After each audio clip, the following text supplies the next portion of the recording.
en México esta idea de volver a sacar al ejército a las calles para que combata la delincuencia, la violencia, ¿qué mensaje y qué ecos podría tener, Jorge Castañeda?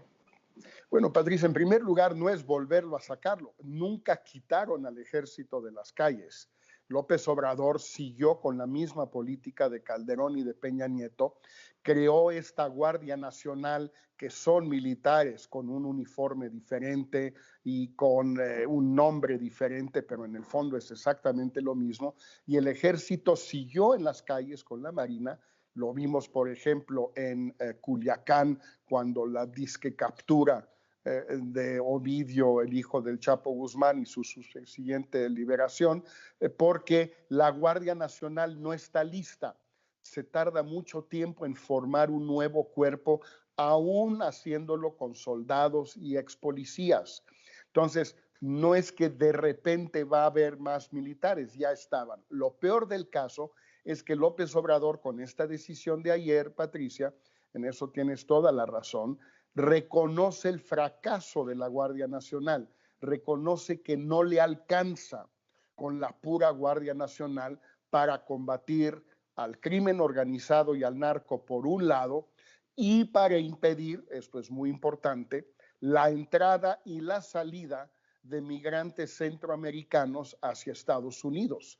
Según el presidente Trump, y no hay ninguna razón para no creerle, México ha desplegado 27,000 efectivos, la mayoría de ellos de la Guardia Nacional, para impedir la entrada de gente en la frontera sur e impedir la salida de gente en la frontera norte. Pues si le dedicas 27,000 personas a eso, es decir, más o menos la mitad de la Guardia Nacional, pues no te alcanza. Entonces tuvo que finalmente reconocer que iba a seguir el ejército en las calles. Es un tremendo fracaso de López Obrador. ¿Dónde queda la resolución de la Corte Suprema de Justicia que decía que cualquier cuerpo militar encargado de estas tareas tendría que estar subordinado a un ente civil? Y no es así en este caso. Bueno, no, pero está subordinado al presidente como comandante en jefe, que es un ente civil. Lo que debía estar, lo que estaba en la reforma constitucional que creó la Guardia Nacional, es que esa guardia está subordinada a la Secretaría de Seguridad Pública que dirige Alfonso Durazo, pero el ejército, pues, no está sujeto a nadie y puede hacer más o menos lo que quiera dentro de las órdenes que les dé López Obrador. Es simplemente reconocer una realidad que no quieren cambiar, como no la quisieron cambiar ni Calderón, ni Peña Nieto, ni ahora López Obrador. Es la prueba más contundente de que López Obrador está haciendo exactamente lo mismo que Calderón y que Peña Nieto. ¿Dónde queda o quién supervisa el respeto a los derechos humanos cuando los militares están en las calles de México? Bueno, en teoría los propios militares, hay una dirección de derechos humanos en la Sedena, hay un encargado, en teoría ellos mismos se autosupervisan. Ya sabemos lo que es eso, es decir, el historial de violaciones a los derechos humanos del ejército en México desde 2007, pues es patético, es terrible. Ha sido denunciado por Human Rights Watch, por Amnistía Internacional, por distintos relatores de la ONU o de la OEA o de otros grupos intragubernamentales. Es decir, nadie supervisa, porque los ejércitos, lo acaba de decir el expresidente de Colombia, Juan Manuel Santos, los ejércitos no están hechos para hacer labores policíacas. Cuando los mandas a hacer eso, violan derechos humanos, es inevitable. Hay una situación complicada en el mundo por la pandemia, pega particularmente a las economías, más a las de América Latina, a los países en desarrollo. Jorge Castañeda, ¿podría haber violencia, un levantamiento popular? Yo no lo veo por el momento, Patricia, ni mucho menos en México, porque finalmente la gente pues está todavía con la esperanza, así lo muestran muchas encuestas, de que esto va a funcionar y que tarde o temprano la economía se va a reactivar, la gente va a recuperar su empleo. Se perdieron 500,000 de empleos formales, o sea, inscritos ante el Seguro Social en el mes de abril. Medio millón es muchísimo porque son 2,5 millones de personas que dependen de esos empleos. La gente está esperanzada todavía de que la economía se va a reactivar, que la pandemia va a terminar y que en un par de meses, cuando mucho, todo esto se va a arreglar.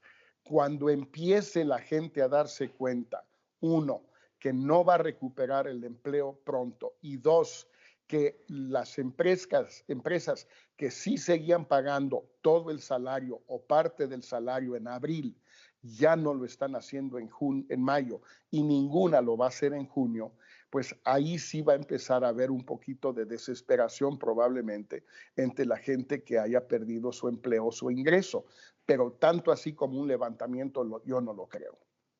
Tu análisis sobre este enfrentamiento entre el presidente de México y algunos medios internacionales de prensa debido al manejo de las cifras por el nuevo coronavirus. Bueno, habíamos hablado tú y yo de este tema de las cifras desde hace tiempo, lo había platicado también con Fernando del Rincón hace tiempo, y bueno, es importante subrayar, Patricia, que esto que sucedió con el New York Times, el Wall Street Journal y el País no es la primera vez que se cuestionan las cifras del gobierno. Muchos grupos de la sociedad civil en México lo han venido haciendo, revistas como el mensual Nexos lo ha venido haciendo, pero la prensa impresa, los impresos mexicanos, no se han metido a esto porque es un trabajo estadístico pues un poquito complicado. Tienes que saber un poco de números, tienes que dedicarle tiempo, tienes que ir a buscar cosas, tienes que entrevistar gente que no quiere hablar, tienes que trabajar, pues. Y bueno, pues es cierto que los reporteros de a pie de los medios impresos en México, la mayoría, pues no están en condiciones de hacer este trabajo, no lo pueden hacer y no lo habían hecho.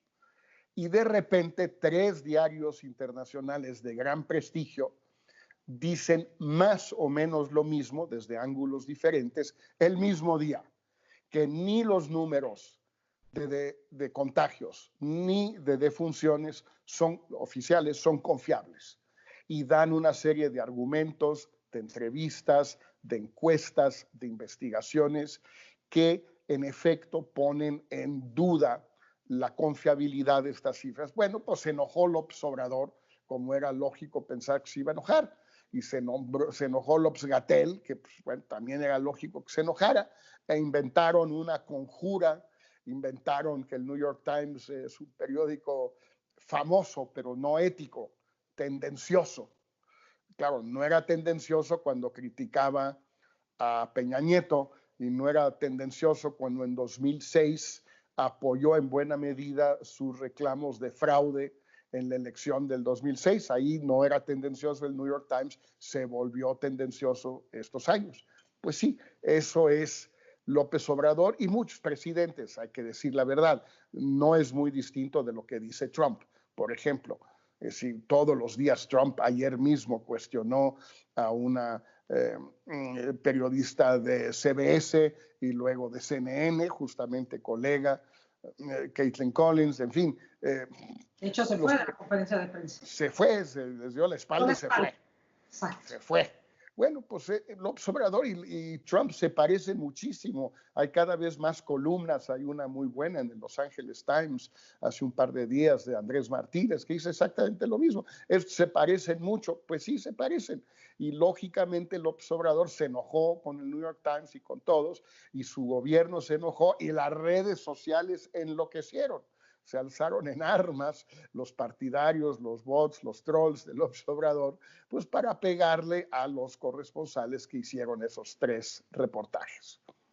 Ahora, al lugar estos reportajes, 1, 2, estas cifras que posiblemente no concuerden con la realidad se deben a un desorden, a una mala intención, a una falta de datos estadísticos. ¿Qué podría estar pasando tras bambalinas? Mira, hay un poco de todo, Patricia. Por ejemplo, hay una investigación en la revista Nexos el día de hoy de Sebastián Garrido y Jorge Andrés Castañeda, que muestra cómo el número de muertos que se reportan todos los días es en realidad el número de notificaciones de muertos que se recibieron ese día, pero de muertos que sucedieron en otros días. Entonces, no quiere decir que ayer se murieron 112 mexicanos, como dice hoy los periódicos. Quiere decir que ayer se recibieron informes sobre 111 o 12 muertos a lo largo de las 2 o 3 semanas anteriores. ¿Por qué? Porque hay un rezago en México hasta cierto punto explicable, por ejemplo, en recolectar estos datos. Lo mismo con los contagios, como México ha hecho tan pocas pruebas, menos pruebas por habitante que cualquier país de la OCDE, pues entonces no se sabe en México realmente cuántos contagios hay. El gobierno ha dicho que se tiene que multiplicar el número que ellos dicen por distintos multiplicadores. A veces son 8 veces, a veces son 20 veces, a veces son 30 veces. A veces el gobierno dice que no importa saber cuántos contagiados hay.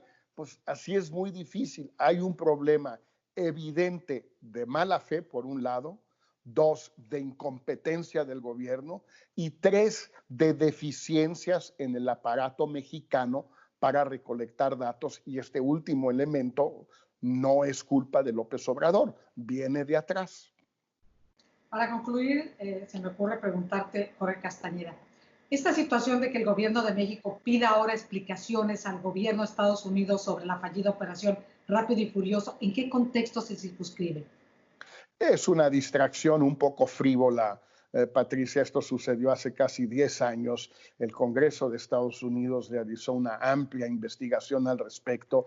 Incluso declararon a Eric Holder, entonces procurador general, en desacato al Congreso. La información se tiene, no viene al caso. Es una distracción muy frívola, por cierto, de López Obrador y de Ebrard, que deberían de ser un poquito más serios y ocuparse de los temas importantes que está enfrentando ahorita el país, y no de una tontería que sucedió hace 10 años y donde realmente, pues a estas alturas es muy difícil saber quién sabía y quién no sabía, y tampoco importa mucho. Pero si tanto quisiera saber López Obrador, pues que le pregunte a Calderón, que le pregunte a Medina Mora, que le pregunte a García Luna, si puede, y lo busque en la cárcel, en lugar de estar preguntándole al gobierno de Estados Unidos. ¿Para qué pierde su tiempo? Felipe Calderón, el expresidente de México, y algunos funcionarios precisamente de esa administración. Y esto no se circunscribe, Jorge, en el tema del Obamacare, como ha tuiteado el Obamagate, como ha tuiteado Donald Trump. ¿Se podría circunscribir en el Obamagate que tuiteó Trump? Bueno, Patricia, para nadie es un secreto, creo yo, que López Obrador y Ebrard le van a Trump en la elección de noviembre. Están con Trump 100%. Quieren que gane Trump porque creen que se entienden con él y prefieren tener una relación de ellos buena con él, independientemente del enorme daño que Trump le ha hecho a los mexicanos en Estados Unidos, a los mexicanos en México, a los centroamericanos en Centroamérica, en México y en Estados Unidos, pero sobre todo a millones y millones de norteamericanos. Y entonces es lógico que el gobierno de México trate de ayudarle a Trump en golpear a Obama. ¿Por qué Obama? Pues porque es el rival de Trump, que le lleva 7, 8 puntos de ventaja, es el vicepresidente de Obama, Joe Biden, golpeando a Obama, a Holder, a Hillary Clinton y a otros, golpean a Biden. Y bueno, pues está claro que López Obrador prefiere que gane Trump, es su decisión, y bueno, tiene el derecho de hacerlo porque es presidente. O sea, sería algo orquestado, coordinado entre los dos países para hacerle el favor a Trump en un momento electoral en Estados Unidos. Tanto como eso no creo, y yo no he visto ninguna nota importante hoy en la prensa norteamericana en inglés ni en los medios sobre esta frivolidad de López Obrador, de su cartita. Le encanta mandarle cartitas a Trump a cada rato, lo hace, le divierte mucho. Jorge, muchísimas gracias. Hasta una próxima oportunidad. Gracias, Patricia.